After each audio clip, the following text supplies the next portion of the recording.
Crack open a cold one, kick back, and enjoy a week's worth of conversation from pop culture, sports, breaking news, and everything in between. Welcome to the Pine Room Podcast. At the beginning of the podcast each week, everyone on the show rolls a 20-sided die. The person who rolls the lowest number then becomes the moderator for that week's show, and it's their job to move the conversation along and switch from various topics or questions that can be found on the moderator's cheat sheet, or custom ones they've brought in themselves. If you have a question or a topic you'd like us to discuss, send us an email to contact@thepineroompodcast.com. Well, that's enough of that. Let's get into the show. You're listening to the Pine Room Podcast.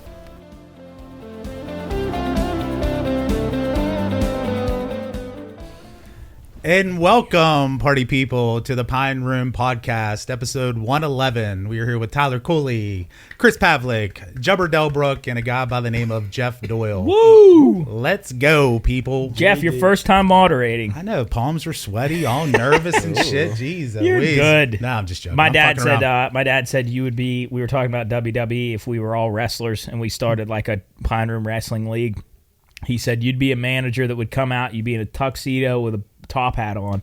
You'd have a big briefcase full of money, and you'd be the guy that haggles. You'd be the guy that is always looking for the next wrestler to have in his corner. Well, he would be a bad guy, though. You think he'd be a bad guy? Yeah, Jeff would just play the bad guy role? Incite the crowd, like just like a villain. He'd be a snake. Yeah, he'd be a snake. He'd have one guy and he'd backstab him. Well, that or if his wrestler's wrestling another guy, Jeff might hit him with that briefcase when he's not looking. Chop the referee in the neck. Yes. Yeah. Well, the part about this conversation is the suitcase of money. So if we could please make that happen, that would be absolutely phenomenal. I guess we could use that in any regard. We don't need to start a wrestling league. Chris, do you think I'd be a villain or a hero as a wrestler? Well, let me just say this. I don't know. It's tough to read. I know I'd boo the fuck out of you. Just like that. Shots fired. I said he'd be like the very cocky, confident guy that people wouldn't like because he'd be too confident. Right. And people would hate that. Yeah, because they'd be, that's a guy that can kill every animal, he can kill anything that comes at him, and then boo him. And I'm going out there and I'm body slamming everybody. And he would be Yep. Putting jump to a table, Nick to a table, it'd be great. Oh, wow. No. I'm jumping off the top rope. They'd like you, Joe.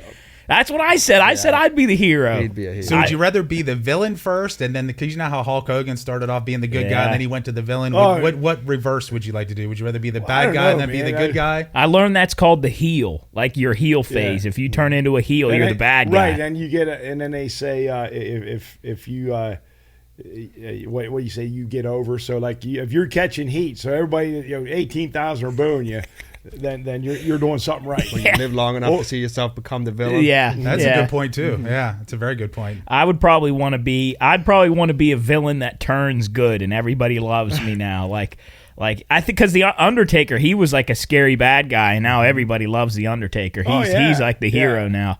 I was still mad though he lost that streak at WrestleMania. That was so dumb. When Brock Lesnar beat him, that was wrong. Because he didn't have enough. He didn't have enough invested into WWE at the time. What do you have? Like 21 wins in a row? Yeah. Wow. I didn't know that. Sucks for him. Wrestling talk always finds a way here on the Pine Room. Always finds a way. It is crazy how that works, though. I tell you, the whole wrestling thing. Like, how do you say, okay, I'm just gonna try to go be a WWE wrestler? Like, what comes into your mindset and go, that's just going to be a really good career move for me. Mm-hmm. Yeah. Well, those dudes are I know. Those guys are athletes, though. Oh, I mean, for sure they are. I mean, but then again, you see, I think they have a very strict, like a PED, like drug, like a strict drug program now. Cocaine and whiskey. Now. Yeah, that's exactly what it is. Well, you hear those stories about those guys. I mean, they do a show one night, then they get in a car. They rent a car, and then they go 400 miles to the next venue. I mean, I can see how they would.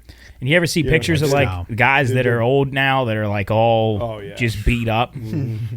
That's a problem with that. Do you guys hands down believe, and obviously we know it's scripted, but do you hands down believe that it is scripted from A to Z? No, and I think actually that I watched a video, and there are some wrestlers that like it scripted out, like Hulk Hogan, I think, liked it scripted out from start to finish, like every move and every blow. I could be wrong in that name, but like The Undertaker, he would like to have a start, ad-lib, and then a finish, like a scripted finish. So some of those guys I think like to ad-lib. but you have to be good. So is the winner defined before then? I would imagine, yeah. Yeah, definitely. Yeah, because and I've seen how that works because they talk about how, like, so the referee's got a piece in his ear, and then they talk to him, and then they said there's certain, like, signals that you give the wrestlers, like, okay, the next move or two, we got to end this match. Oh, I mean, okay. I never knew all this, but it was really I. cool. But I did see a video one time, and it was whoever the favorite was, he was. I guess it was designed for him to beat the shit out of this guy. And you know, when you take what they call it, a bump. So, you know, if I give you a clothesline, you're going down like I just crushed you. Well, this guy just kept getting back up. He wouldn't sell any of these getting hit. And the guy that was pounding on him ended up actually beating the fuck out of him because he wasn't selling any of the. Oh, wow. I think I know what you're talking about. Like if I body slammed you 4 straight times, you just jump right back. You have to sell the move. That wasn't Goldberg, was it? I don't know who it was, but the guy that was the aggressor and doing all the moves, the guy wouldn't take the bump. He would just keep getting back up. And then so that guy got really pissed and just really beat him up. Yeah, there's a term called giving your receipt. I think we talked about this on here when we were talking about slang. Receipt in wrestling means like if Chris and I are going at it and I clothesline you, but I like land it too high and I'm like hitting the chin and I actually hit you. Yeah. You give me a receipt, meaning you have the go ahead to fuck me up, like to hit me hard. Yeah. And there have been some ones, if you look it up, pause this and go watch it. You just look up wrestlers giving each other receipts, and there are some actual hits, like heavy, hard hits. Brock Lesnar beat the shit out of some guy. Another cool video to watch is call-outs. So if you look up WWE call-outs, you can watch like John Cena, Batista, all these big guys like calling out their next move so that the other guy knows what's coming. So it's like you can tell if there was no crowd, you could definitely be able to pick up. If you gave me a receipt job, I would hurt you so bad. Well, no. I would hit you with the hardest clothesline. You would have the receipt to give to me, because if I hit you, then you have the receipt on me. I would. It would be bad. Yeah. You would go right through the canvas. It'd be so bad. But if the truth be told, if they are partying like rock stars like they did night in and night out with their shows and stuff like that, can you imagine how hungover they probably were trying to do that shit, man? Yeah, that would be awful. It would be awful. And they were like, I mean, obviously the rumor mills is how much, I mean, I was being facetious about cocaine and whiskey, but from my understanding, there was raging parties. Yes. I mean, can you imagine the next day trying to get up there in the ring in front of 100,000 people and you're trying to sell shit? And there's a famous video of one of the Hardy brothers. I think it was Matt Hardy. I think I could be wrong with on your that. knowledge right now, Jim, with all this wrestling. I think it was one of the Hardy brothers. He came and he was just drugged out of his mind. He was on something, and you could tell. And the referee ends. I think it was one of the wrestlers, or the referee ends the match early because he was so out of his mind he was going to get hurt. And there's a huge thing about one of the Hardy brothers. I can't remember which one. I think it was Jeff. So Hardy, that kind of went off script. Yeah. He was so out of his mind. Yeah. But how about back in the day, man? And I don't know if they still do it. I mean, they used to carry razor blades in their little thing and cut themselves. Yeah. Like that takes a lot of balls too, man. And when you said that about being scripted, and you said it too about them being athletes. There's like you jump off the top rope and like do a what is it like Jimmy frog Snooki. splash, super frog splash, splash, yeah. Frog splash. And when the Rob Van Dam, that's gotta hurt. oh yeah, there's especially those guys who would really launch themselves up high. What about off the ladder? Come down off the ladder onto the announcer's table. Oh, geez. Or Mankind when he came off the cage. When the Undertaker threw him. Yeah. But it always goes to the Spanish announce table. They always bust their table. And it always explodes. Like it always has like 6 pieces that go everywhere. There's an interview with Stone Cold and Mick Foley, and they talk about the hardest hits that he ever had, because Mick Foley just took beatings. He would get thrown in thumbtacks and caught on fire. He got thrown off the ring, and Stone Cold runs him through like 10 different scenarios about what hurt the most, and he gave like a big, all that stuff hurt him. Like there were some things that didn't, not as much, but like getting thrown off the ring hurt him. Well, Jeff, now do you remember when Mankind got tossed off the? I do. Mm-hmm. Well, if you remember, and this is crazy, and a credit to how tough he was and how dedicated he was to wrestling. remember they kind of wheeled him up on a stretcher or a gurney, whatever, and he gets up and he comes back down. So remember, he continued, and then he ended up going through the top of the fencing broke. That was unscripted. No, hell no, it wasn't. I mean, it wasn't scripted, right? Yeah, and he could have broken his neck. And that he said if he would have rotated any further back, he'd probably have been dead. And then I think by then it was like Undertaker just pin him and get beat down. And you can watch the video. He goes through that screen, the fence, and they said they just had it tied with zip ties. Yeah. And the Undertaker said you could hear the zip ties just popping as they were walking across it. And when he fell through, there was a table that was up there too, and it fell down as he fell down. And as he fell down, that was a chair.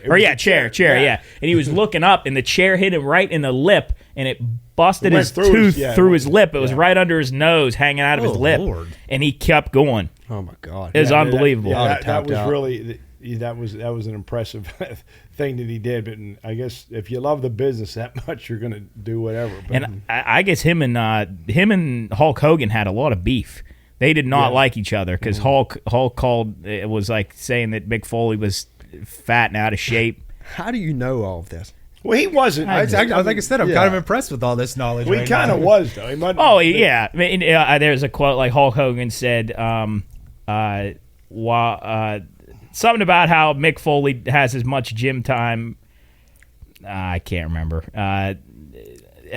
Something along the lines of Mick Foley not going to the gym, and Mick Foley and him went at it, and they actually just recently met up in some diner in California and mended their relationship. They kissed and made up. That's sweet. Over some Sunnyside eggs. That's cool, right? Feel good story. But here's the question about that too: do you think the event itself would be the most brutal, or do you think all the practicing leading up to it? Because I would imagine, man, the practices you're trying to solidify and make it better. You know how many times they probably fucked up and did get hurt in the practice sessions.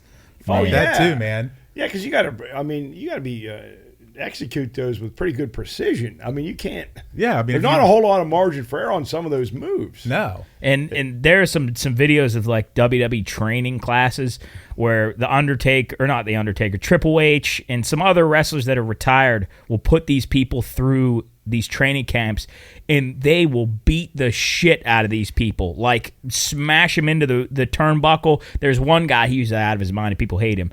He threw this kid in the corner and just as like a show of strength was stomping on him and was legitimately stomping onto his head. It was so you like these people, if you want to be in that business, you got to commit to it because it is rough. I don't think there's no way I could be. It would be very different. They pulled out the old curb stomp. Is that what you're saying? Curb stomp action. Well, Jubb, when they were talking about their hardest hits, was Stone Cold talking about the time when someone power drove him, but it didn't work, and he really actually. He thought he broke his neck. That was Stone Cold. I don't know who did that to him. Was it Chris? There wasn't Benoit or someone. It didn't go right because it really messed up his. He died. No, he didn't. Yeah, Benoit. That Chris Benoit died, but I don't think that was who that was. But yeah, he wanted to, instead of going to his knees for the tombstone, he went to his ass. Oh yeah, like and his head was below his. That when you listen to Stone Cold tell that story. You could see the fear in his face when he couldn't move his hands after it happened, but yeah, it's scary rough stuff. All right, moderator. All right, I've tried to plan a little bit for this. So obviously, just coming off Memorial Day weekend. First and foremost, everybody have a good Memorial Day weekend. Very good. Yeah, was it good? Mine wasn't great, but yeah, I get that. What do you guys think from a standpoint of? Because I think we are all really good. Excuse me, I shouldn't say we all. I think that sometimes you lose the perspective of what Memorial Day is all about, and we all think it's just because it's a day off and get to drink, eat, that type of stuff. Do you think most people keep what the true meaning is in the back of their head, or do you think it's truly just a lost cause? Sadly, I think in most cases it's a lost cause. I just think, like you said, it's a fun long weekend. Party with friends, family, and most people have an extra day off, and you kind of lose sight of it. 100%. And unless maybe you've had people that was that basically for veterans, and people that we've lost in the. Because I think Memorial Day is more about the people that have passed away, that have lost their life. Where veterans don't mean to is sound ignorant. No, I agree. Because I was thinking the same thing on radio this morning. I kind of felt guilty because I didn't know the what the basis was, but.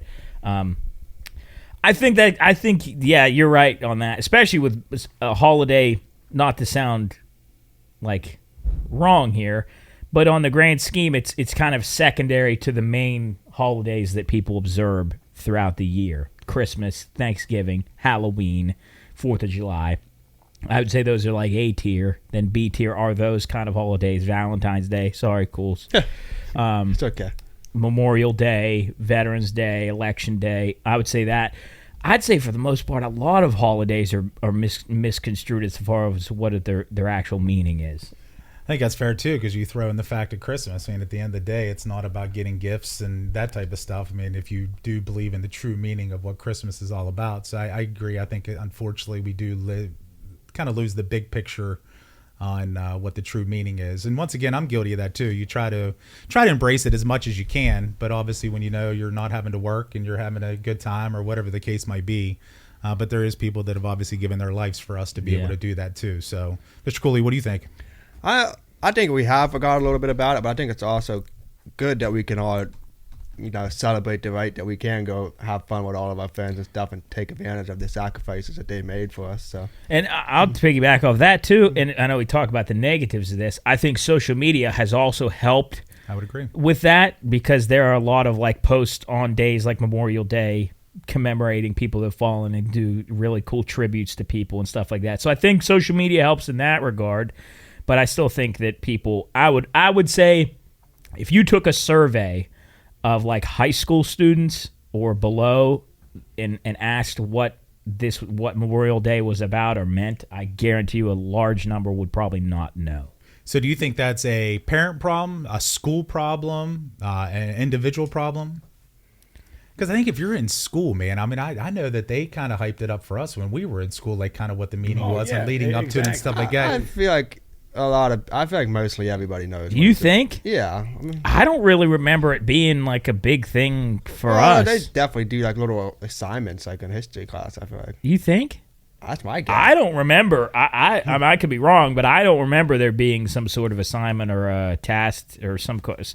We might have watched the video or something, or like daily news. That. Well, like you said, they all have social media anyway, so that's true. That's true. I think majority would say yes, they know what it is. Well, do you think, Jeff, since both of our fathers are gone, like if they died in war, like do you think we would look at it different? Like if they sacrificed, they were shot or they got blown out of the, excuse me, it would be a lot different. I do. Especially like if we were, well, I don't know if we would, we'd have to go too far back when the last, the war, but I guess, it would probably have a different perspective on it. Like thinking, okay, yeah, well, Dad died and fighting for his country and he made the ultimate sacrifice. When you think about Memorial Day, as far as the folks that have given their life, what like just off the jump, when you think of Memorial Day, what war comes in your mind? Like what era of individual? Oh, wow. That's a really good because question. when I think of Memorial Day and I think of things like that, and even Veterans Day, the first thing that pops in mind is World War II. That's for some reason that's the first thing. And I know those veterans are few and far between now, but I know that probably should shift. Maybe that one or maybe the Vietnam War, because there was so much chaos in that time. Like and I always go back to, I don't know why I was always enamored with the Kent State shootings in 1970, and that was a result. I don't know if you remember that, but that was a result of the Vietnam War, and the colleges across the country were protesting. They were pissed off, and sadly 4 people died. But I always think of Vietnam. See, I would probably go more the World War I and II as well. Probably more II as well, because I still think you're right. They're few and far between from World War II that's still alive. And I think Vietnam, there's still plenty of people walking the earth that are able to, they want to talk about or whatever. So I'd probably go World War II as well with that. And I feel like it should start to shift, at least in my brain. It should start to shift to soldiers that have currently been over in the Middle East and stuff like that. Which I still. It's weird to say that I'm hazy on all the stuff that has happened since I've been alive. So it's kind of the different conflicts that have unfolded with our involvement are kind of, because you think about World War I, World War II, Vietnam War, then the war in Afghanistan in 2001, 2002. Mm-hmm. I think 2002. I'm so bad about that stuff. Yeah, man. me I'm too. so bad. I think 2002, but then in between that, I have no idea. But regardless, But you could do it. I mean, you don't have to. I guess personally, you could just look at it as remember those of you lost, Yeah. regardless if it's That's a good point. if it's a Where- war thing. If you just take some time to reflect and think, well, parents are gone or any other loved one. It just I guess you. Just in generalization. Yeah, I guess that's that's a good point. That's It's a really good point. I never thought about it like that. I mean, 'Cause- it's just up to the. But I tell you what, individual, back to your social media thing, like you watch some of the videos from yesterday, and you watch even if it's just a little boy or a little girl that's all dressed up at the cemetery, and there's a ceremony going on. I mean, I can't even fathom. I mean, first and foremost, how proud you would be of your dad or your mom if by chance they lost their life in battle or whatever the case might be. But it'd be there's no good way to lose a parent, but man, that would be a really shitty way to know that, once again, the ultimate sacrifice in there. And then you have people that are kind of bad mouthing whatever the case might be. That would be a rough pill to swallow. I would like to maybe that can be something that we do maybe with some sort of special or something. I would love to talk to an individual whose significant other or father, mother, whoever had been deployed, because I don't know whether you as an individual like that do you keep that thought in the back of your mind where it's this could end badly, or are you constantly please don't happen, please don't happen, please don't happen, please don't happen, please don't happen, or do you finally concede to the thought that this could happen? It's what they want to do. See, I think, and I know this is going to sound shitty. I think you do. I mean, at the end of the day, when you sign up for stuff like that, you have to know in the back of your mind that if God forbid war breaks out or whatever the case might be, that you have the potential of losing a life. I guess it's no different than a policeman. Right. Every day of their life is a potential that they're not coming home. So I think really, yeah. And that's why they should be celebrated for doing Yeah. that. I mean, just because I mean, we don't really have those hazards in our job. Thinking about unless you're in an accident on the way to work or something. But when they sign up for that, you're right. There's all kind of just dangers everywhere they go. And then if war does break out, then God forbid. So It's one thing. It's a hell of a commitment. I'm telling you, It for is a hell somebody of to a- do that. And I'm man enough to tell you that of all things in life, that is the last thing that I would ever do. That is not for me. I thank God for the people that have taken up that mantle and go do that, because it is one thing I have never, not 1 ounce of me has ever said, man, maybe I should go, join the military, join the Navy. Not 1 ounce of me has ever said that has ever thought to want to do any of that, ever. Well, I know what I would like to do if I was young and athletic and handsome like Cooley, and go back And wrestle bears. Yeah. Wrestle bears. No, they wrestle. Kill 'em. Excuse me. Yes. Woo! But I think I'd be cool to at least to like join the Marines and just go through that and all that discipline. You would like just that? I just think it would be just to see how I could do it. I think it'd be a hell of a challenge, and that I don't know. I mean, No, and I just respect it, because I have a couple questions piggybacking off of that. But my first one is, have you ever thought about it? So you've already said no. Like when you were in your I've younger definitely years. thought about it, but I probably would never have gone through with it just because I don't know. I don't know why. It never would really definitely- scared me, but I just was never interested in doing it. Well, cool. Based on what you've said over the past however many I could podcasts, the guys would be scared to death of you. Yes, they should be. Right. I would Somebody, fly. even a guy that's 6'3", 250. Yeah, I would fly up. So the to drill wagons. sergeant goes down the line, he's chewing guys out, and he sees Cool, and he goes, I better not He mess just- with he him. just I'm not keeps gonna fuck with walking. him today. He just bypasses I would him. tell him that. Keep walking, pal. Yeah. It'd be like, hey, Yeah. Private Cooley, fix your belt. Go fuck Go yourself. fuck How's Yeah. that buddy. sound? Yeah. Fix your fucking Yeah. Guess who wouldn't last in the military very long? Mr. Tyler Cooley. No. Kick my ass. You're not right showing up. any respect, huh? At least I'd have an excuse to be bald. That'd be sweet. True. That's a good Yeah. point. I just couldn't do with I've said it 1,000 times in this. I don't like authority scares me. So it would really, I don't know that I would necessarily break like some of the people that do when drill sergeants yelling in their face, but I wouldn't like that. It would really piss me off. Yeah, it wouldn't bother me. I don't think getting yelled at really has ever bothered me. You would like some guy in your face. I'm the kind you fucking maggot! Yeah, it's like I might start laughing. Like, Is that a jelly dog? What is that? Well, but is there a method to that? Is that just like they're probably not really pissed off at you, just see how much you can take and try to break you. See if you're. Well, I think that's the concept, right? Right. I think The their whole goal is to military- break you down to build Right, you up and on see- what they want you to be, right? So then you can maybe separate the strong from the weak. Yeah. Okay. So they call the guy a maggot or something, and then he starts crying. Well, he's probably not Marine Yeah, material. True. Right.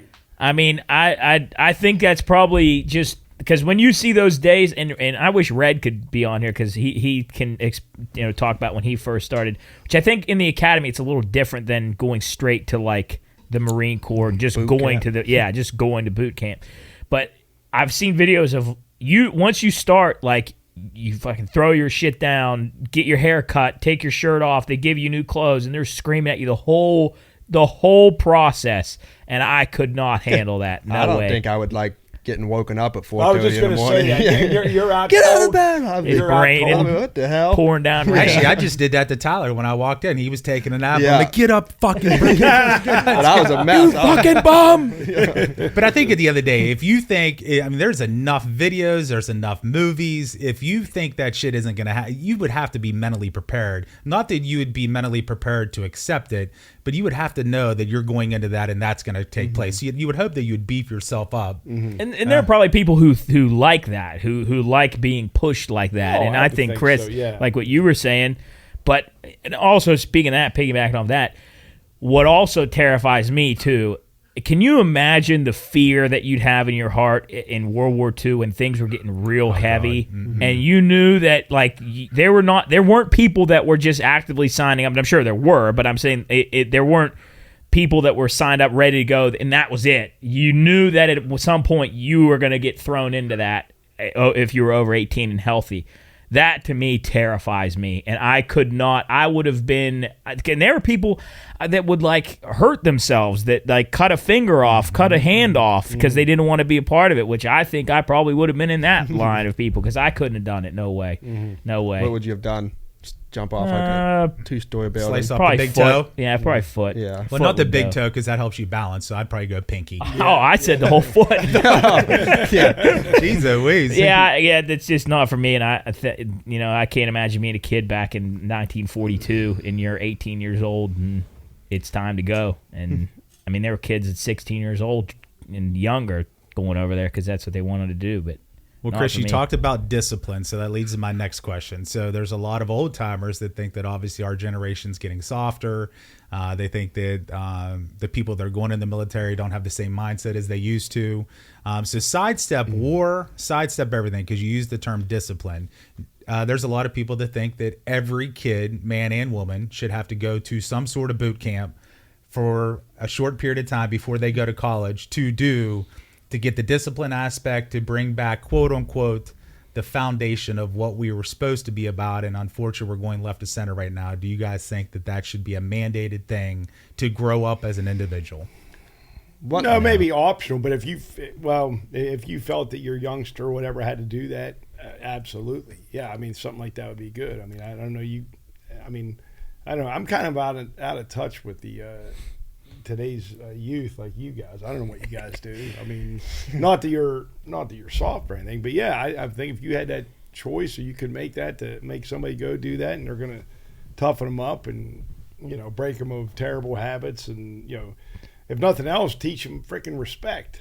Yeah. That's a big piece of it. So what about this boot camp consist, like just running and No, all I that think kind it's of just stuff? truly, honestly, the whole discipline side. I think it would be a little bit of the exercise side of things. Make but your obviously, bed.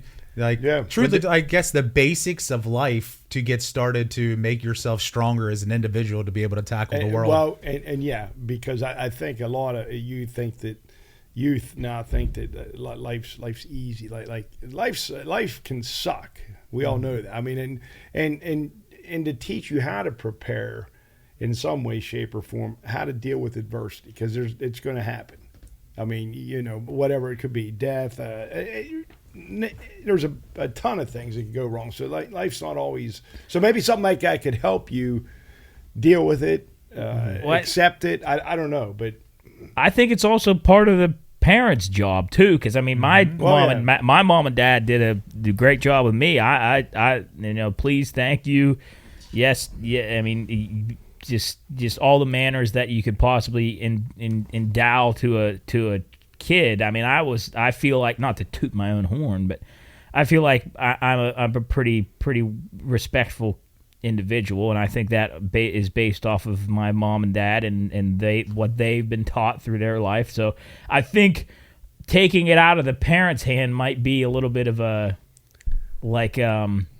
detrimental to that. Like I think a parent should, like you, obviously the way you teach Luke is the way that you should teach a kid to be a human being.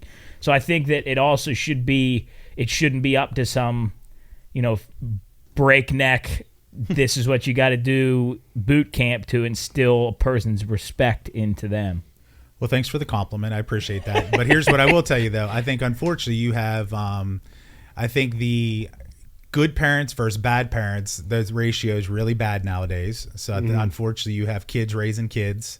You have people that just think having a kid is going to be just some easy path. So, I'm not sure parents are probably at the standard as they once were. And full disclosure, I am not military material. That is just black and white. I think you would do all right. Now, at 18 years old, not a shot. Not a shot. Well, no, you mean back when you were actually 18? When I was 18 years old, I was not cut out for this at all. Shit, not even they close. They make me run like a mile. I'd probably just fall down and start crying. Yeah. But now, knowing what I know. And the mental mindset and things like that. What it would take, if we could go back, I would give it a shot. But I'm not...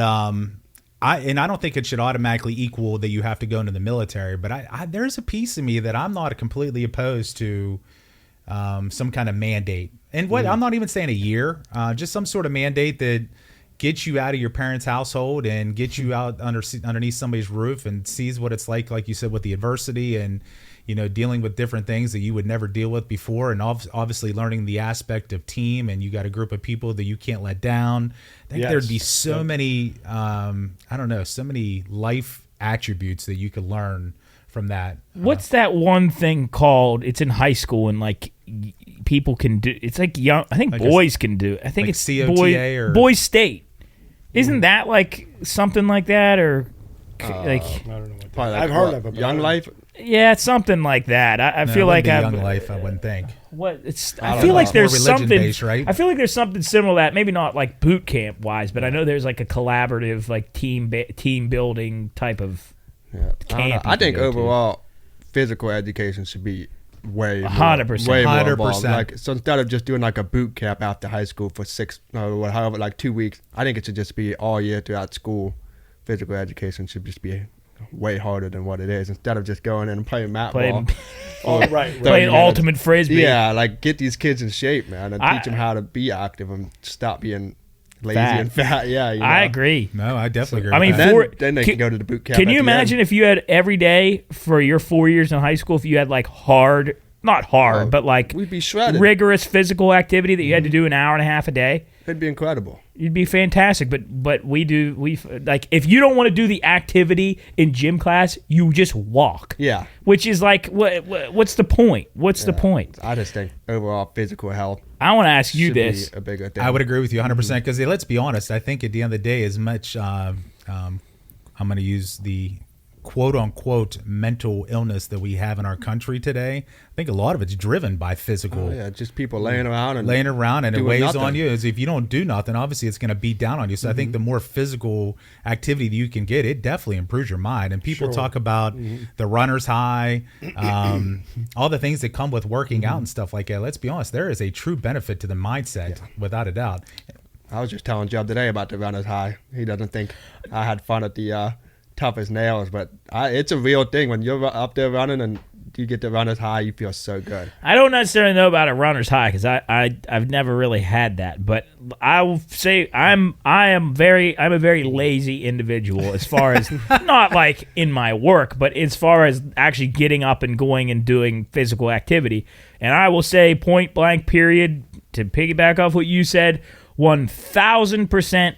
When I go and take a walk, for whether it be 3 miles or 8 miles, if I take a walk, there's something about being out away from people, just walking, getting yourself moving, and then getting done with that makes me feel better in general. Like just a general feeling of contentness that I have never gotten anywhere else other than actual going out and getting my heart rate up. And I've done that before too, and sometimes I think I even get a greater satisfaction on the days when I don't want to do it. Oh, yeah. 1,000%, Chris. Or once I start, my legs are heavy. I just don't feel like doing it, and because a lot of times I'll try to walk 4 miles. That's usually what I do, but I don't always. So then I'll start, and I'm like, well, okay, I'll just do 2 miles today. But then once I pick it up, and then I feel a little bit better, grind through it, do my 4 miles, I'm done. I'm like, I feel really good about that because we'll always, we can easily justify 100%. Not doing it. Well, I'm tired, but 2 miles is better than no miles.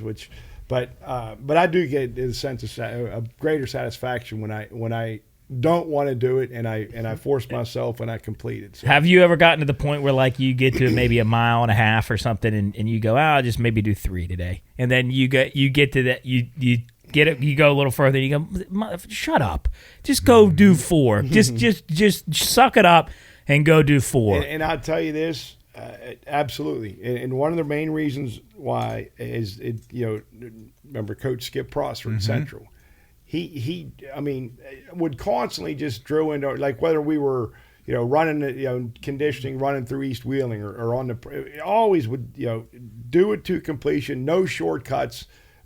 All that. He was a disciplinarian, and those messages still stick with me today. So sometimes I might be walking, and I might say, well, you know what, hell with it, I'm just going to do 3 miles, and then I go back to high school. I'm like, no, Skip, Coach Prosser wouldn't let us do that. So I'm 40 years later, so I just.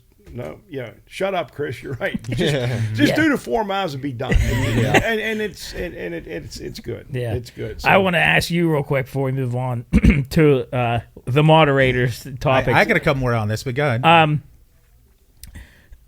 I know you think you're gonna like die alone and like never be have a family or whatever, and I know you'd say that a lot, but.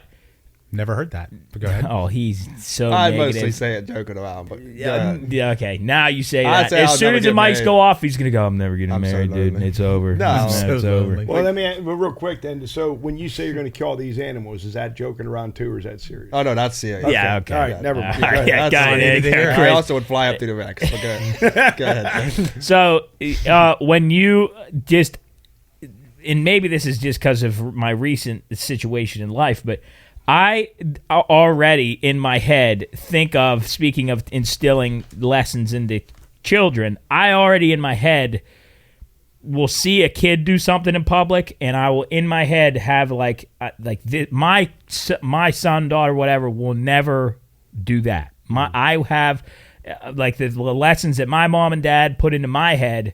I will make sure they exhibit those, as well as other things that I see around a kid's acting. I'm like, in my body, I feel like I'm already prepping for that, and I'm not even there yet. Well, I feel like it's a little different because you do have a girlfriend. So the potential for you to have a kid is there. For me, if I were to have a kid right now, it would be like, well, I don't have a girlfriend. You'd buy one? Yeah, so I don't know. I guess I've definitely thought about it, but I'm not like looking at seeing a little kid fuck around and be like, okay, yeah, my kid won't do that. I don't know. You haven't, but I'm not saying like I'm writing these down I got a notebook of things, but just I feel like my mindset is starting to change as to where I am in life. I think seeing how parents act is That's something a that I big one, take too. more note of more than the kids. Okay. Yeah, That's kind of cool. I agree with that too. But don't you think though, like Jeff, that that we learn lessons from our parents, like, and how they raised us, and even teachers or whoever that provided the discipline that we needed.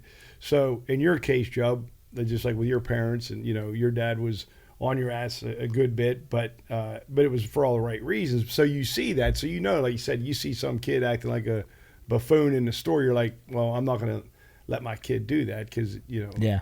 So I think that, that's a credit to our parents. Yeah.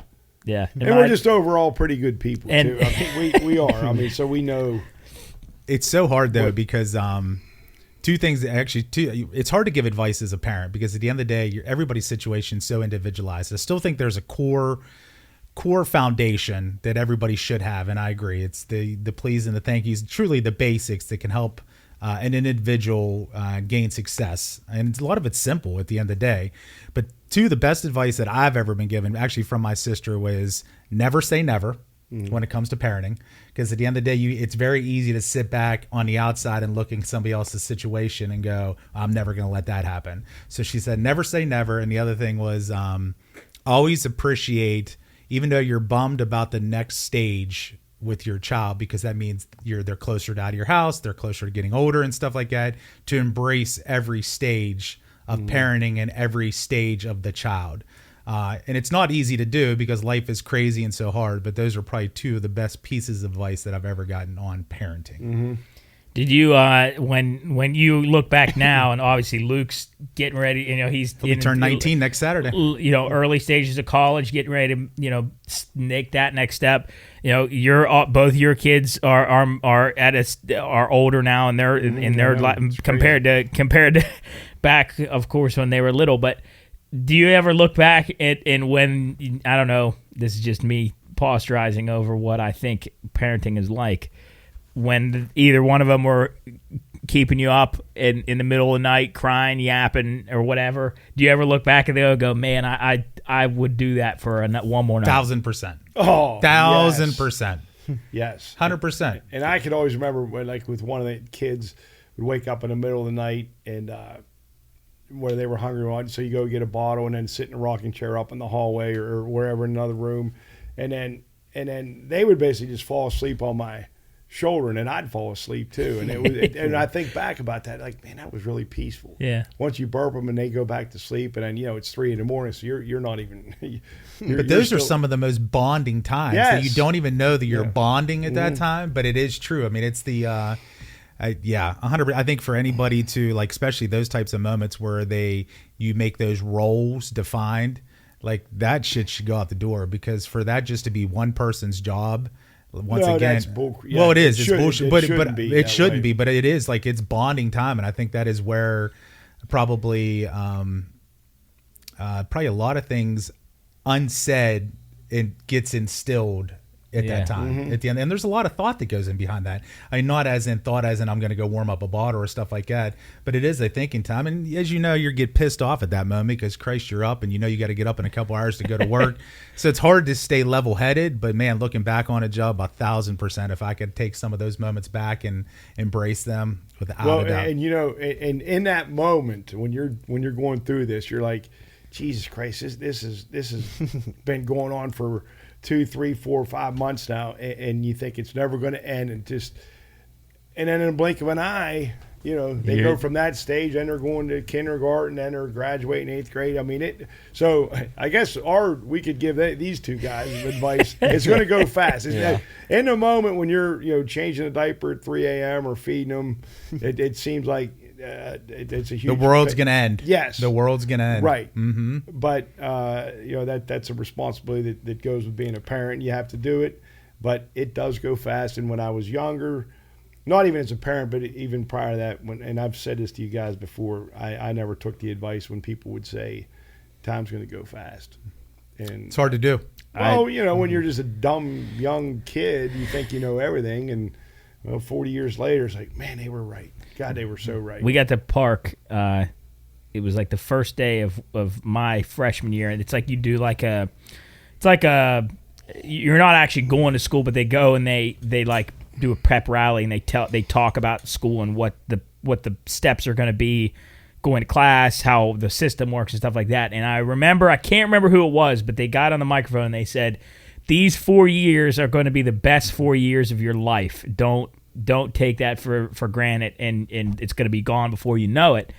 And I thought that was the most ridiculous thing I've ever heard, because I hated high school when I was in it. I hated going through freshman, sophomore, junior, senior year was a joke, but my first 3 years, I hated it. I just did not like high school. And then I got to senior year and out of it, and I look back and I go, you know what? They were 1,000% right. Mm-hmm. Life was easy. You didn't worry about shit. You just did your homework. You went to school. You played baseball, and that was it. Mm-hmm. And now I look back, and I probably am kicking myself for not doing more and enjoying it while I had it. Be careful what you wish for, right? Yeah, I know. 100%. I know. Just a couple more things on Memorial Day. Do you guys consider yourself patriotic? Meaning, here's a couple things. So if you national anthem's playing, are you stopping a hand down respecting, or do you hands down respect the flag? Also, if you see somebody that has maybe some sort of hat on that commemorates, they're a vet or whatever the case might be, will you thank them for their service, that type of stuff? Yeah. For sure. We went down to, I played obviously post one, Luke's playing right now, and we went down to the regional tournament, and they are very strict. They are and, very strict. And very, very acknowledging of the Legion and the actual meaning behind post one and all of the legions and why it's Legion. And one of the rules that they have there this is a for-fact rule, and they instilled this in you before you even got to the field. You had a little conference. They said, when the anthem starts playing, you stop moving. You don't talk. You don't turn. You don't shake. You don't sway. If you're caught doing any of that, they take you, put you on a bus, and send you home. And really? That's wow. Yes. Actually, Luke lived that too. And I was horrified because I was like, one of these guys, and we had some jack-offs on our team that just could not stand still. Soup to be specific. Soup was standing in front of me about 10 players down, and he's swaying. And the commissioner, the guy that came up, his name was Skip, and he was a hard ass. He came up to my dad and he said, "Hey, what was Soup's number? 21? Something, I forget. Whatever it was." He goes, "Hey, is number 21, he a hockey player?" And my dad was like, "No." And he goes, "Well, you got to tell him to stop swaying in line or else he's going to go home."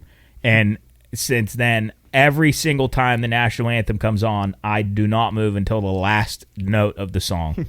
And it drives me insane. And my dad can talk on this maybe sometime later. When I see people messing around, not taking their hat off, talking to people during a national anthem, and it drives me nuts now. I can't stand it. Because and like color guard when they were for the beer mile, I thought that was fantastic. And people are supposed to be quiet until the color guard move off. But yeah, that's just a little. So that baseball thing we're talking. So even if your eyes are locked on that flag and you're dialed in, but they want you to stand still. Yeah, if you're moving around, like shoulders moving, stretching, they'll call your ass out. Because I was a little bit of a swayer. They'll call you. See, I would have been. They'll call you out. Yeah, just like I don't even realize I'm doing it. They'll call you out. Oh. It was rough. It was home. rough. And my dad does it too. He does not move until the national anthem's over. It's one thing I took away from that. And I agree with you, Job. When you're in a stands and people are talking and not respecting or whatever the case might be, I just can't even fathom being that guy. No. Like in a group of people and being that guy, or it's even worse when it's young kids. Now, granted, there's a little bit of grace period on the age group, but it's crazy to me that it's just socially acceptable now that people just do what the fuck they want when the national anthem's playing. Drives me up a wall. So I agree with that. Well, and how long is a national anthem generally? Minute to a minute and a half. Like 80 seconds, maybe. Yeah. I mean, what infuriates me is that for a minute and a half, you can't just shut up and focus on what's going on. I hate that. It drives me nuts. What are you going to say to somebody in a minute and a half? They can't wait. They can't wait. Unless you're on fire or there's a bomb that is being dropped at your feet, you should be still and just shut up for a minute. And then you got a 3-hour sporting event to say and scream and hoop and exactly. And the only exception that I have to that rule is unless you're singing the national anthem, unless the collective crowd is singing the national anthem, then you can belt it out. But just shut up. Well, let me ask you this then: would you guys be disappointed, upset, pissed off if they did away with the national anthem before sporting events? I would be totally jacked off. It would be totally jacked off. So I know there was talk about, when they had the BOM and all that stuff started and people were, leaving the court or from basketball, whatever it may be. And then I remember there were rumblings about that. Like, well, maybe just to avoid it all, we'll stop playing the anthem, which I think would be a travesty. What made them start playing it for sports now that I think about it? Because, we don't really play it for too much else other than sports. That's a really good point. Question. I don't know. I've always wondered why sports. Wonder what the first sport was. Maybe I'd say baseball. My thoughts was probably the Olympics. That's a good point too. That could be it. But I don't know. And that's another thing. I think it's really cool to hear other nations' national anthems because I think those are cool too. They are. Canada's is great. I love the UK's God Save the King now. But yeah, I think just people have respect and. Yeah, because I always thought that was cool as hell in the Olympics when they have the gold, what is it, gold, silver, and bronze, and they take the, and they raise the flags, and then they do the winning. Is that what they do? The winners anthem, whatever country you're from. Just the one, right? Yeah, the winner. Mm-hmm. Yeah, I just think that is so cool. So to answer your question, yes, I do think I'm very patriotic. Yeah, to a degree. A degree. Now, I probably have not went up personally and thanked somebody for their service. Maybe because I wasn't aware. I'd like to think I would, but I like. It means something to me. It does. It hands down means something to me. At the end of the day, the life we get to live, we could all be born in some other fucking third world country. I'm not a tough guy. I don't fight, but I was at a. It might have been back when the Mountain East had their tournament down in Charleston. I think that's what it was for, but they did the anthem, and there were like 3 guys that didn't stand up, and were they by you in the crowd? Yeah, they were like to my left, and they were just sitting there, and I was so I want to go over and punch each one of them in the fucking head. I mean, it was just like, what's your point? Yeah. What's you should have. Point? You should. That would have been really cool if you did. I mean, and nobody said a fucking word to him. Because I will say this, and I don't talk politics at all. I hate politics. I hate it. But as far as the country goes, do we have problems? Of course we do. I'm sure every country in the world does. Do we have people that are underprivileged in some? Of course we do. But damn, I think this place is one of the coolest places to live. Oh God! I think there's so much. Not one of them. It is. I just think it's that you have so much to do. There's so much to see. So many places to go. Are there issues? Of course there are. Are bad things happening? Of course there are. But I mean, at the end of the day, I'm very. I would say yes. I am patriotic to a probably above average level. Mm-hmm. I think that's fair. Last statement on this. It's just a cool story. So I work with a gentleman that his whole family is pretty much military. And he shared with me that for the past several years, they don't all get together on holidays anymore. The only holiday they get together is Memorial Day. Mm-hmm. And what they do is I want to say he's been doing it like for 15 or 17 years.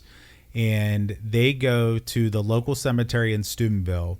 And I guess there is a memorial service, and I'm not sure if it's just this cemetery or if it's all cemeteries. And I'm sure it's probably based on how many military people are maybe that are buried in that certain cemetery. But they have a ceremony at 6 o'clock in the morning. I don't know if it's music, whatever the case might be, but they go 4 o'clock in the morning, and they go wash 75 grave sites of ex-military people. And I thought that was actually super, super badass that they take out their time. Once again, military means the world to them. He's a very yes sir, no sir kind of guy. And his dad even bought a truck and and cut off like half the bed and put 2 big water tankers to make their life easier going from gravesite to gravesite to be able to. Oh, really? Like, it's not really a power washer, but it's set up so you don't have to have your own water. You have your own water supply, water supply and stuff like that. But I thought that was. I'll be honest with you, I've shared that with everybody that wanted to listen this weekend. I think that is just. I think we could all learn from that aspect of life. It's definitely a different echelon of person of humility and respect. I would say that is definitely in an upper echelon of people in this world. That's just a selfless act. It is truly. I mean, to boot, we're talking about our day off. We all probably were hung over at 3 o'clock in the morning on Monday morning. Yep. And they're choosing to get up on their day off to go do some sort of service for, just like you said, out of respect. So I just thought that was a cool story to share with you guys. Well, tell your coworker that we're impressed with that. So sure will. That's an awesome thing. So I was down the pool place this past Saturday, and unfortunately my pool place is closing. And I'll be honest, I'm kind of bummed about it. I guess it's been in the area for years. My dad dealt with these guys for 40 years before he passed. Matter of fact, he took me down to introduce me. When I put my pool in, took me down and said, bottom line, Jeffrey, whatever these guys tell you to do with your pool, you listen. They're not going to fuck with you. They're not going to steer you in a bad direction. They're loyal, faithful, listen to what they have to say. So I've built a really nice, I've had the pool for 5 years, built a really nice relationship. And, But they said, so, and now granted, they're all kind of a little bit longer in the tooth, so they're all kind of around the corner from probably retirement no matter what. But what has hands down cut it off, what they said on Saturday was post-COVID, dealing with the general public and dealing with people's needs and wants and lack of patience, it is just truly time to get out of business. So my question to you fellas is what has changed? What did COVID do to our society that is making things so, because I'll be honest with you, their statement's 100% true. Something has changed in our world where there isn't any patience anymore. Talking to people just the way you want to talk to people is just you know what, fuck it, I'm going to do it because I don't really give a fuck about the common man. What did COVID do to us, fellas, that has changed us so much about that?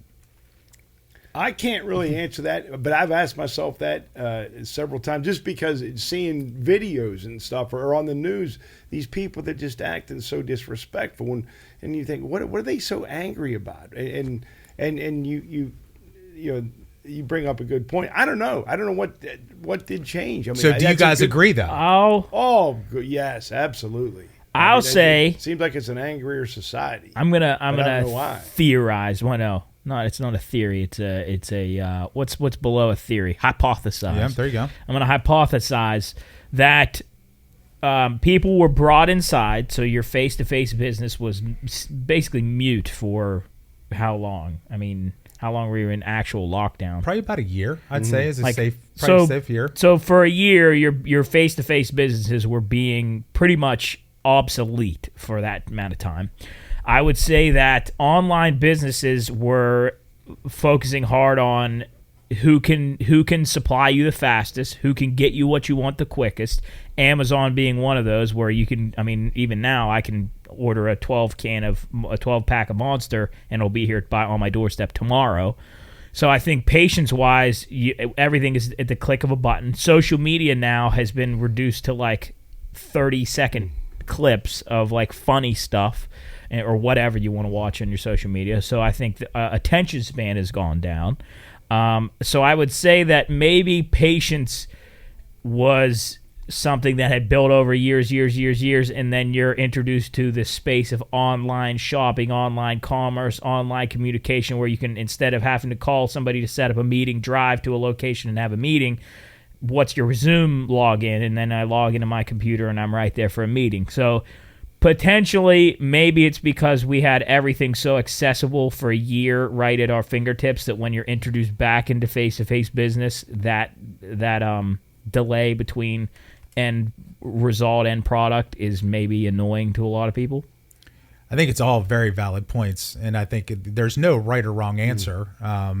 But I guess, wouldn't you think, I'll play devil's advocate with that, wouldn't you think that the appreciation factor, because if you go to a pool place, yeah, granted, you're right, you can order for Amazon and you get it the next day. But if I go down to my pool place and I get my water checked, I'm still can buy something and walk out with it. So I'll play devil's advocate. Wouldn't you think there would be some sort of appreciation factor, since we all were? And I know Matt talks about this sometimes, and this is a really shitty way to look at it because I agree with him. Man, that might have been... And I've unfortunately, I personally knew some people that passed, and the whole situation was horrible, especially being in the medical field. COVID was just a fucking shit show, and it caused way more gray hair on this head than needs to be. But that was a good year of my life. I agree with you. I mean, I hate to say that, but it was, man. It was. We nestled down as a family. We got our dogs at that time from a standpoint. That's the reason why they're both dickheads, because they weren't socialized, because they were COVID dogs. COVID for me wasn't, minus all the shit that came with COVID, that year of my life was really, really good. I agree. So I would play devil's advocate then. Like, you would think that there would be some sort of appreciation factor, though, of opposite of everything you just got done trying to sell us. So I totally agree with you. I think, and this is very selfish of me to say, like you said, people pass away. Of course, that is horrible. I'm not downplaying that in the slightest. Not in the slightest, because I know it was a horrible time for a lot of people. It hurt a lot of businesses and so forth. And so, like, especially mom and pop shops, local businesses that can't do online commerce and stuff like that. However, I will say this without however, without a shred of other way thinking, it was by far one of my favorite years of my life. I felt like as our family, I felt like we were tighter. I felt like we would have dinner every day. We would, we socialized more. I hung out with my brother more in the house. We built all the stuff in the backyard. Mm-hmm. As far as my job, which I don't have a job at the time. Actually, I did. I was an intern at the time. I didn't need to be in person for that, and I could meet online, which was a lot more convenient. If I needed help with something, I could just say, hey, can I pop on your Zoom real quick? She'll say, yeah, meet me in 15 minutes. Boom, I'm in your Zoom. I talk to you. I need what I need to know. That's done.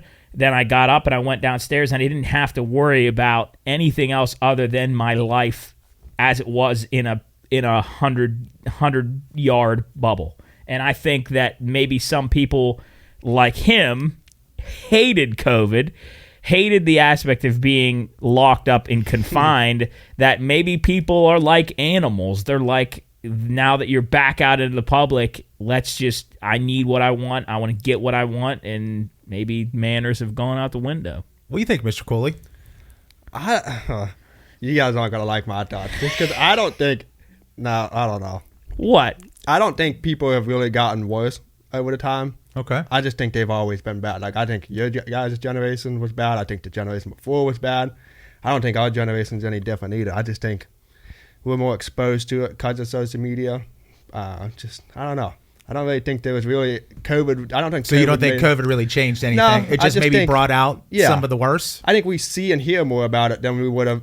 Like, if I was growing up in your guys' era, we wouldn't have gone on Facebook, Twitter, TikTok, and seen anybody posting anything about somebody being an asshole or anything like that. So I just think it's just more exposed, not actually. Cools, you know what? I'm going to agree with you on that. Because I mean, what do we always say? I mean, we're surrounded by dickheads wherever you go. I mean, in society, but yeah, it just didn't happen in the last 10 years. I think, in general, I mean, I think it was easier to get away with it back then. Like, you could, your guys' era was like, you could go out and do whatever, and you couldn't be filmed doing it. True. So, like, I think for your guys' generation, it was probably more assholes because it was easier to do it. But yeah, it's a valid point. I don't know. It really is. Those assholes than ever. Now, you know what? Cool. Just like this morning on radio, how your opinion was swung. I think you might have swung my opinion. Yeah, those assholes everywhere. Maybe that's why, Jeff, is because we were so removed from that, like we forgot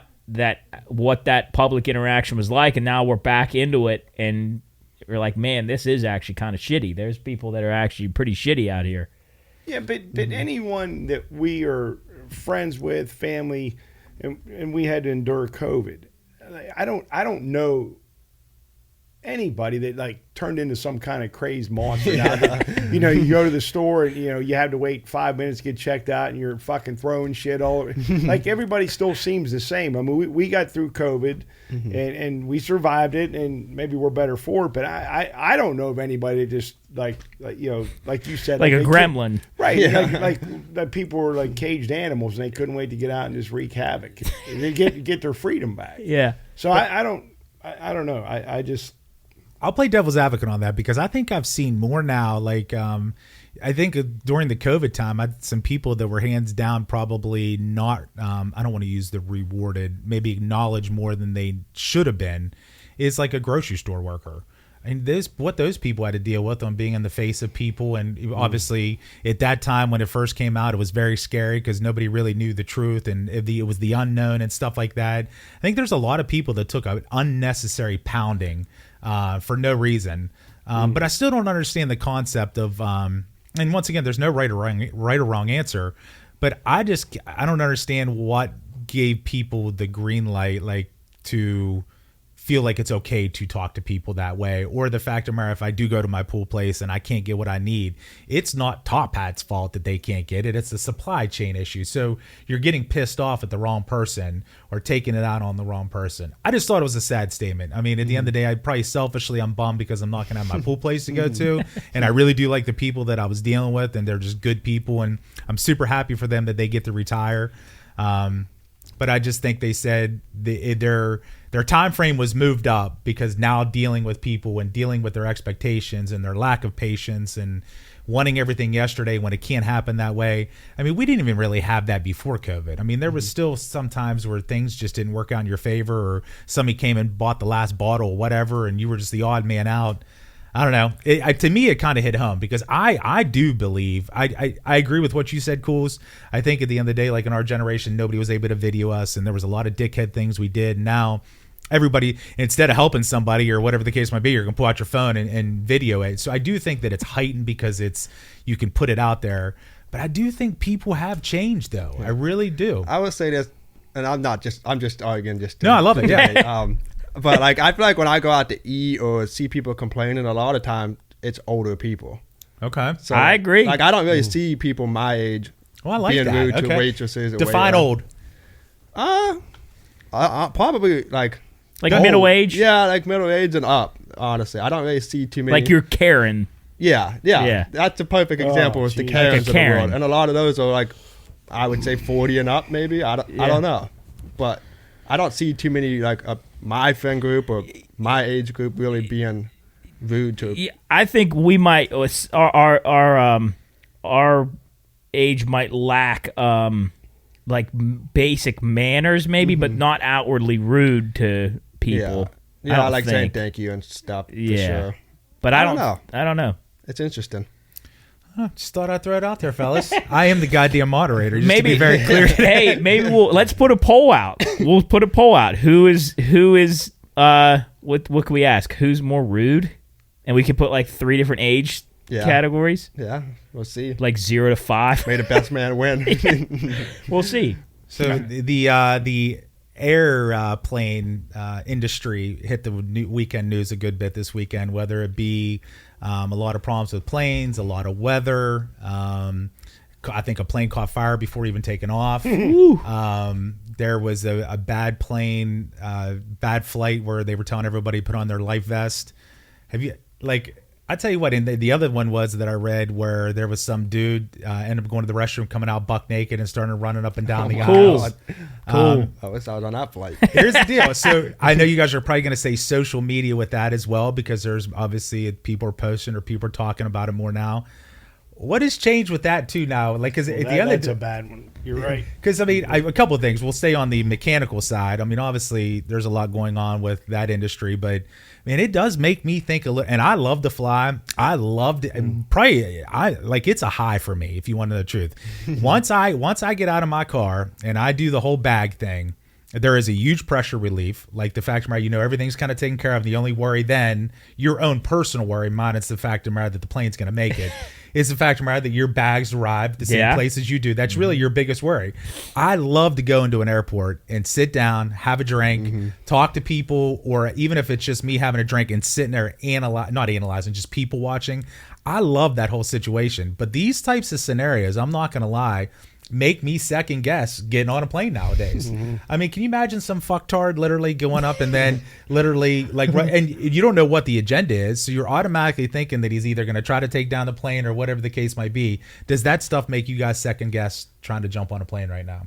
Absolutely. You're going on and I'm just, what you just said about flying in airports, I'm the same. I could go sit, you used to be able to go into the gate area and go to rest. Even if you didn't have a boarding pass, you weren't even flying, you could just go and sit and have a beer, watch people. I'd love that. Watch planes take off, land. But with these videos, what has triggered these people to just fucking lose their shit on an airplane? Now, I've never been on a flight where that's happened. Have you? I have not. I haven't sat next to anybody that was, creepy or rude or anything. But it happens all the time. I had more now than ever. Yeah. I had one drunk kid behind me that was real bad for one flight when I was by myself flying to Florida to see these guys, and it was real bad. But I've never had outwardly a horrific encounter on a plane, knock on wood. You're going on an international flight soon. Yeah, I leave June 3rd. I go to London. So what is your thoughts? I'm not scared of flight, so I've never really You're gonna be on a jumbo jet. Yeah, I'm like gonna a be on big one. The big boy. Yeah, I can't wait. So not necessarily afraid of flying, but are like, do those types of scenarios like have in the back of your mind like some dickhead's gonna get up in the air, we're gonna have to land because some jackoff's running naked up and down the aisle, or the fact of the matter they're telling you to put your life vest on or whatever. I mean, I don't know. I don't think the thought crosses my mind because most of the time I'm with a group of friends and I'm super excited for what's to come. What's to come, So yeah. I don't know. Maybe it's in the back of my mind, I guess. But I've never really had thoughts of like, oh man, this plane could go down. We've probably flown together, 10 times? Oh, probably more. Probably 10 I times think in our each lives. time we go twice. Yeah, so we've flown together. There's something about like what you said about there being a high when you're in. Once you get through security, which again I hate going through there because I always feel like they're gonna find like a bomb in my jacket and then they're gonna tackle me. But like there's something that I agree I love, like being in an airport with all your friends and stuff too is like just an experience where you're ready. Stuff. You know that the destination's almost there, and even when you're coming on the way back, you're just totally done and everything's just let's just be funny now. But I don't know. I haven't seen too much as far as planes blowing up or anything like that. I mean, She always used to say explode. I love when you say that. Yeah. Blowing up. yeah, I've never seen a plane explode like on recently, but the one that the only one I remember recently was the one where the door ripped off that Alaskan flight. I didn't see it. But Maybe other that's than my that, problem is I just haven't really seen it. The only thing I've seen is the Burger King guy Hell yeah, what who you was said that. yelling some horrific stuff. on I the don't know flight. if that's exactly life threatening, but yeah. Well, the one thing that I feel good about, and I hope this never ever happens on your flight, but if it does plunge into the ocean, you're so tough you'll survive. I would swim right back to land. he'll probably, you know what he'll do, Chris? He'll pull the plane back to land. Right. He'll save everybody. Everybody. I Yeah. might just take control of it. Listen, I could land a plane if needed. Bullshit. I promise. Bullshit. That plane is going right in the ground. Let me ask you guys a question. It's just about flight. What gives you, if you even have an uneasy feeling about flying, taking off or landing, or does either one of them bother neither you? one of them bother me. No. Taking off. I don't like that. No, see, I'm Really? landing. Yeah, because You think more can go wrong? well, I just remember that flight, 427 in Pittsburgh that crashed up there in Hopewell. That was in 1994. They were like 5 miles, 8 miles from the airport, and they just fell out of the sky and just plunged at 500 miles an hour dead. Damn. Just Yeah. like that. That is pretty terrifying. Yeah, I mean, you wouldn't even have survived that one. I would There's- have jumped out. But I don't know. And the first time I ever flew, we were going to Jamaica, I would have just jumped out. and I didn't know what to expect. And then we're landing, and all I can see is water. You can't see it. You can't see in front. I'm like, what the hell? I don't see anything but water, and we're getting closer and closer. Coming into Tampa's like Whoa. that. Yeah. Coming into Tampa's But- like that from Pittsburgh. I don't like. I hope maybe Jared will clip this and I can get some answer to this question. I have a fear. I don't know what it is. I have a fear of looking up. Like when I'm high, I have a fear of looking up, not down. I don't give a shit what's When you're down. high? No, when I'm in a plane, when I'm high up in a plane, looking up out of the window scares me to a frightening degree rather than looking down. I've never once Really? looked up. Listen, and then What are you looking up at? Right. just How like do you look up? Are you space, just like- like looking looking up, like right outside the window, like looking up outside. That terrifies me, and I'd never have found a phobia for that. But what really freaks me out is when you're in a plane and you're taking off and you're towards the back of the plane, and the plane is inclined a little bit, and you can look and you know just by being able to judge the horizon next to you, you know that you're pointed up, and just seeing the end of the cabin in front of you and you're looking up at it, that freaks me I out love that feeling of when I'm so close to bad. this. I do not like that at all. I do not. It's roller coasters. Looking up at when I'm on the top of the hill of the roller coaster, and I look up, I'm terrified. Yeah. But looking down, I don't give two shits. I mean, I'd fall and I was going to say, you're not going to hit the air. You're going to hit the ground. So it'd be a little bit more fun. Yeah. I guess it's a fear of like all of a sudden the gravity switches off and I just keep going. I like That would be actually kind of badass. when to know I that see truth.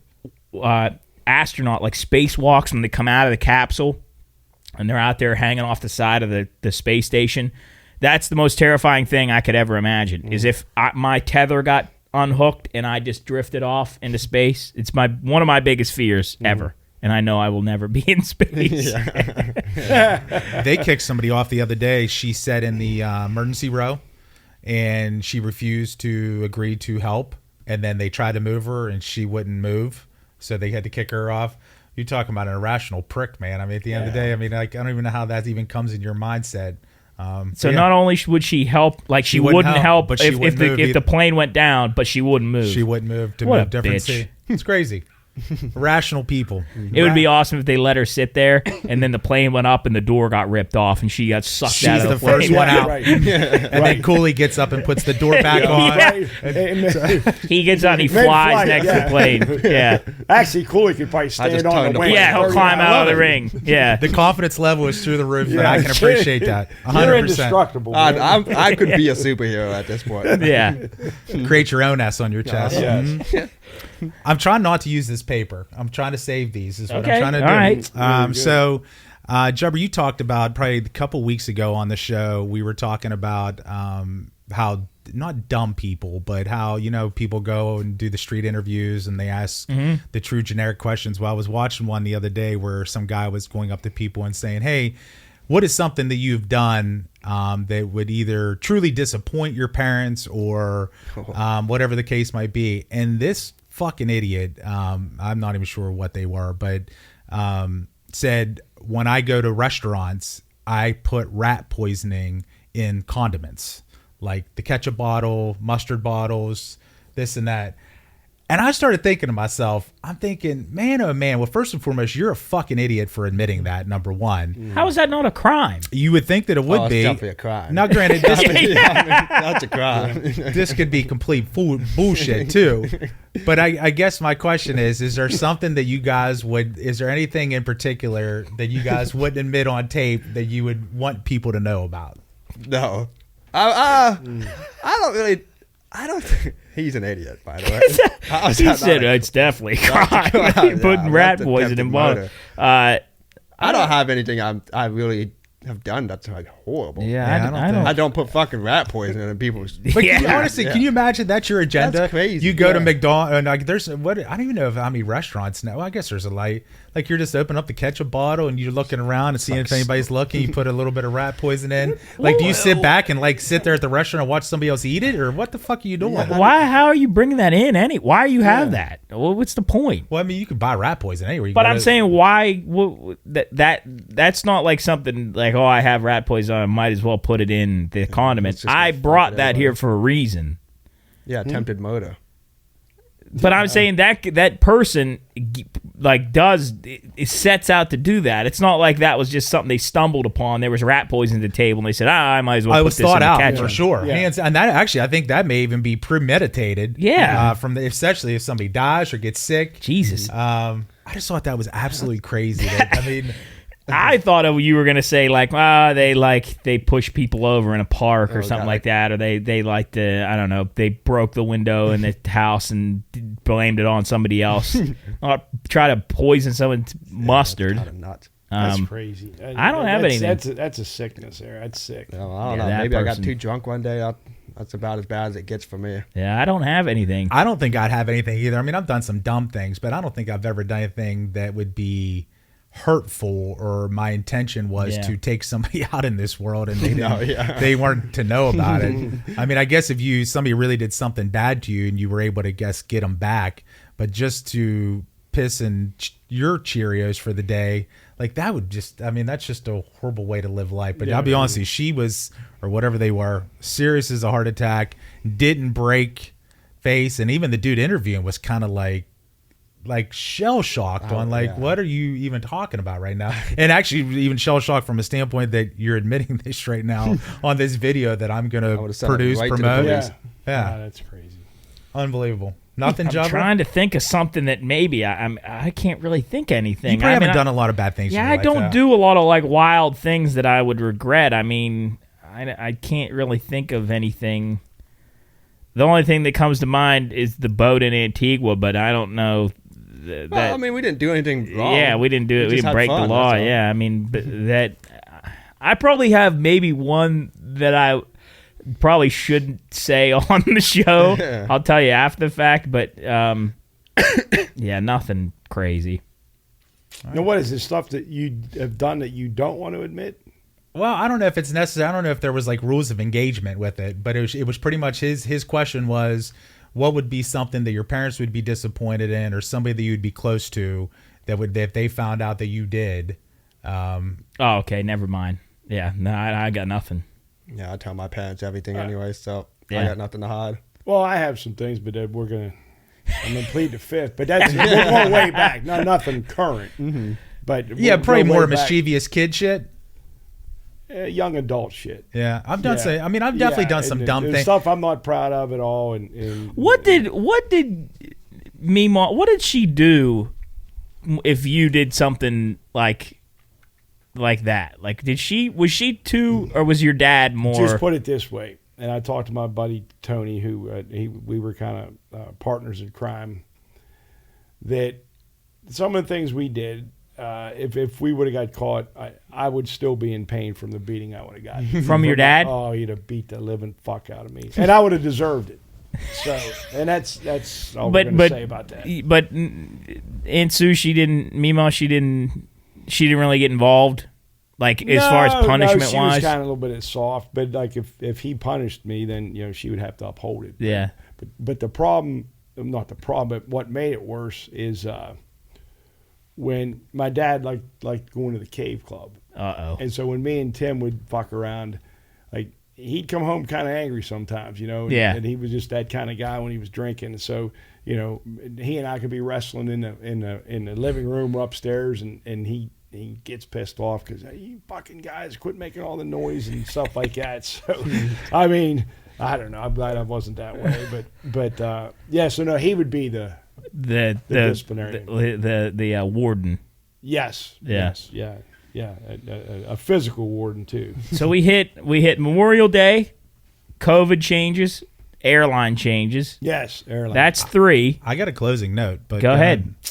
I know I sent the text on the group, and this is a little bit of late, but it's from a standpoint of the baseball coverage that obviously your dad, Jarrett, and Soup did. So I'm gonna throw up on you guys for a little bit. If I truly, I'm not a baseball. I like baseball. To say that I love baseball and I understand A to Z to baseball, I'd be lying. Luke probably got me back more in baseball just with playing, and then obviously following him around and traveling and stuff like that. It brought back some sense of love, I guess, for the game.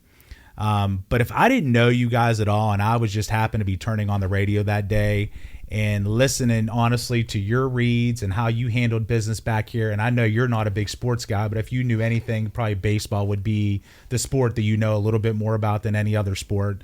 And how you were able to navigate in between some, obviously there was some connection problems and some technical issues and that type of stuff. And then listen to those guys do the play-by-play. And I think I put on the text the terminology that they were using that maybe some people wouldn't understand, but the baseball enthusiasts would, to painting the picture that I'm sitting. I listened to all 3 games. First night was in my pool, second night was on the tractor, and the third one was when I was coming back from Cleveland. So like those, how that made, so cheesy as fuck, but made my nights 100% better. And even if I didn't know you guys, because obviously I'm selfish and obviously root for this group the best that I can, but you guys all 4 did a fucking absolutely ridiculous job. From A to Z, it was honest to God, as heartfelt as I can explain and express. You guys all did an unbelievable job. And I gotta give credit to my dad, because he was the one coach. He was the one that spearheaded that, and of course he was is that the lead? If it's the color commentator, what's the other guy called? He's the play-by-play, Yeah, right? The play-by-play. Play-by-play. Yeah. Mhm. So he was the play-by-play. Then Jarrett and Super Color. It's definitely a passion of his that he wanted to do for a while, and I think this is the first opportunity that he had to actually sit behind a radio broadcast and handle the helm of a broadcast, and he knows more than enough to be able to navigate that. God. And I think he plus he's been doing PA for, I mean, 1,000 months. 96 years. Yeah. But yeah, he was really good. I was really impressed with how well he did, and got to thank all the people at the Watchdog for letting us do that. And just the way they were able to paint you, once again, it was so well done that you would have thought that they all did it for 96 years. The way that they pinged off each other, they all had nobody was overbearing.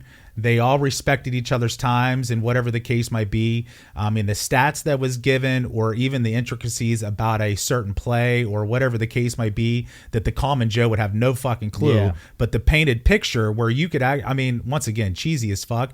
I felt like I was there. I mean, the emotions and the excitement and the highs and the lows of all three of those games.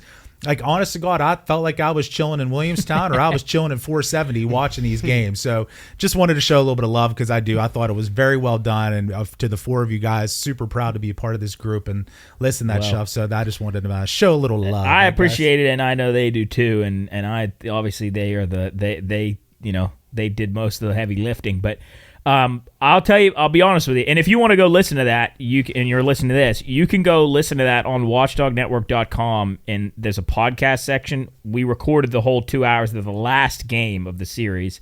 The second game got mixed up, and then the first game, we just didn't. I feel like I didn't want to put it out anyway. Third game's out. You can listen to that if you want to listen to it.